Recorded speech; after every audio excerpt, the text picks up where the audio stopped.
ನಾಗೇಶ್ ಒಬ್ಬರಲ್ಲ, ಎಲ್ಲರೂ ಬಂದಿದ್ದಾರೆ. ನೀವೆಲ್ಲರೂ ಬಂದಿದ್ದಾರೆ. ಬಹಳಷ್ಟು ಸಂಘಟನೆಗಳು, ನೂರಾರು ಸಂಘಟನೆಗಳು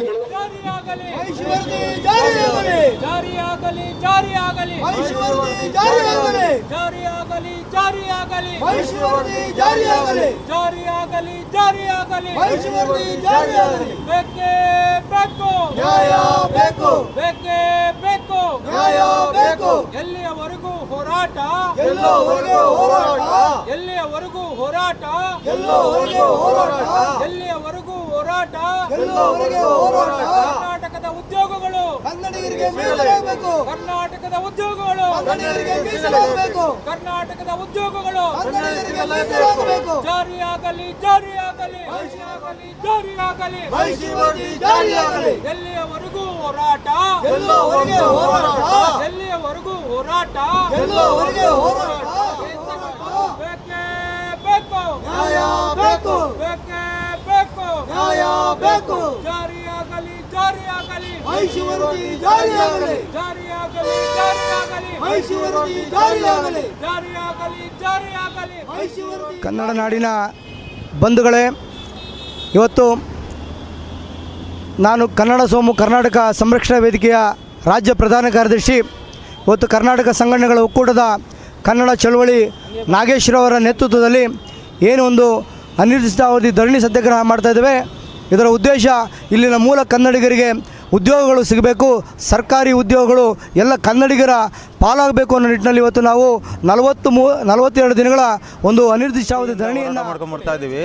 ಇದು ಕ್ರಾಂತಿ ಆಗೋಕ್ಕಿಂತ ಮುಂಚೆನೇ ದಯವಿಟ್ಟು ಜಾರಿ ಮಾಡಿ. ನಮಗೂ ತಾಳ್ಮೆ ಕಳ್ಕೊಂಡಿದ್ದಾವೆ.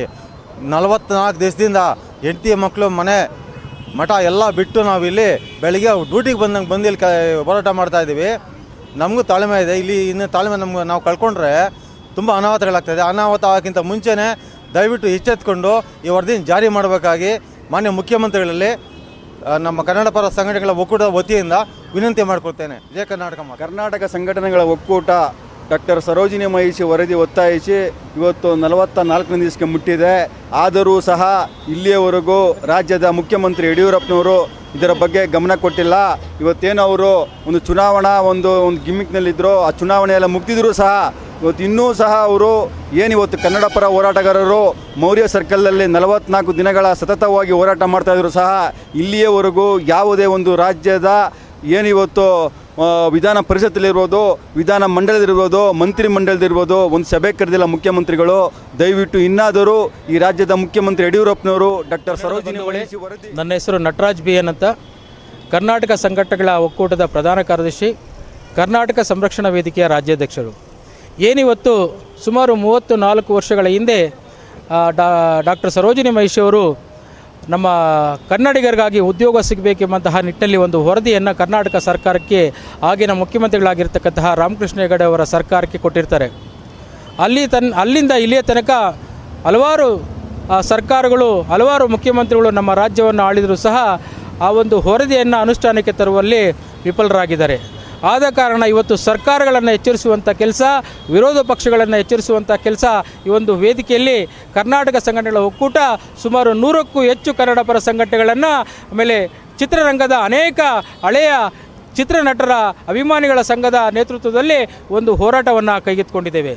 ಈ ಹೋರಾಟಕ್ಕೆ 100ಕ್ಕೂ ಹೆಚ್ಚು ಕನ್ನಡ ಪರ ಸಂಘಟನೆಗಳು, ದಲಿತ ಪರ ಸಂಘಟನೆಗಳು, ಕಾರ್ಮಿಕ ಪರ ಸಂಘಟನೆಗಳು, ಆಟೋ ಚಾಲಕ ಪರ ಸಂಘಟನೆಗಳು, ರೈತ ಸಂಘಟನೆಗಳು ಈ ಒಂದು ಹೋರಾಟಕ್ಕೆ ಬೆಂಬಲವನ್ನು ಕೊಟ್ಟು ಪ್ರತಿ ದಿವಸ 1 ಅಥವಾ 2 ಸಂಘಟನೆಗಳು ತಮ್ಮ ಪದಾಧಿಕಾರಿಗಳನ್ನು ಕರ್ಕೊಂಡ್ಬಂದು ಈ ಒಂದು ವೇದಿಕೆಯಲ್ಲಿ ಅಲಂಕರಿಸಿ ಈ ಒಂದು ಸರ್ಕಾರಗಳನ್ನು ಎಚ್ಚರಿಸುವಂಥ ಕೆಲಸ ನಾವು ಮಾಡ್ತಾಯಿದ್ದೀವಿ.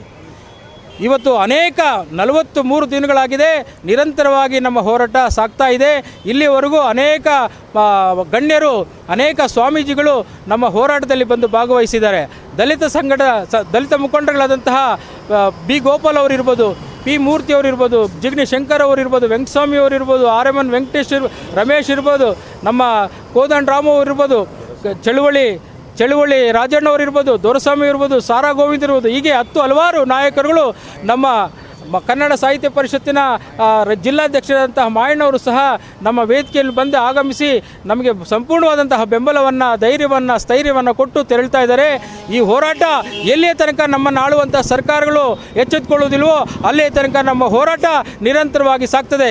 ಏನು 10 ದಿನಗಳ ನಂತರ ನವೆಂಬರ್ 4ರಂದು ಶುರುವಾದಂಥ ಹೋರಾಟ 10 ದಿನಗಳ ನಂತರ ನಮ್ಮ ರಾಜ್ಯದ ಸಚಿವರುಗಳು ಬಂದು ಈ ಹೋರಾಟವನ್ನು ಕೈ ಬಿಡಿ, ನಾವು ನಿಮ್ಮ ಬೇಡಿಕೆಗಳನ್ನು ಈಡೇರಿಸುವಂಥ ಪ್ರಯತ್ನ ಜನವರಿ ಅಥವಾ ಫೆಬ್ರವರಿ ಮಾಡ್ತೀವಿ ಅಂತ ಹೇಳಿದು ಹೋದವರು ಇದುವರೆಗೂ ಸಹ ಅವ್ರು ಯಾರೂ ಬರಲೇ ಇಲ್ಲ. ಯಾಕಂದರೆ ನಾವು ಅವರಿಗೆ ಅವತ್ತೇ ಹೇಳಿದ್ವಿ, ನೀವು ಅನುಷ್ಠಾನಕ್ಕೆ ತರುವುದಾದರೆ ನೀವು ಬನ್ನಿ ಸ್ವಾಮಿ, ಇಲ್ಲ ಅಂದರೆ ನೀವು ಯಾರು ಬರಬೇಡಿ ಅಂತ ಹೇಳಿದ್ವಿ.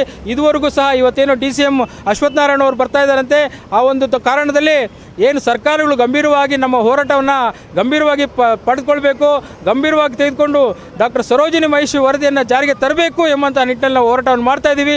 ಎಲ್ಲೇ ತನಕ ಸರ್ಕಾರಗಳು ವಿರೋಧ ಪಕ್ಷಗಳು ಎಚ್ಚೆತ್ತುಕೊಳ್ಳುವುದಿಲ್ವೋ ಅಲ್ಲೇ ತನಕ ಕನ್ನಡ ಚಳುವಳಿ ನಾಗೇಶ್ ಅವರ ನೇತೃತ್ವದಲ್ಲಿ ನಡೆಯುವಂತಹ ಒಂದು ಅನಿರ್ದಿಷ್ಟಾವಧಿ ಧರಣಿ ಸತ್ಯಾಗ್ರಹ ಮುಂದುವರಿಯುತ್ತದೆ. ನಮಸ್ಕಾರ.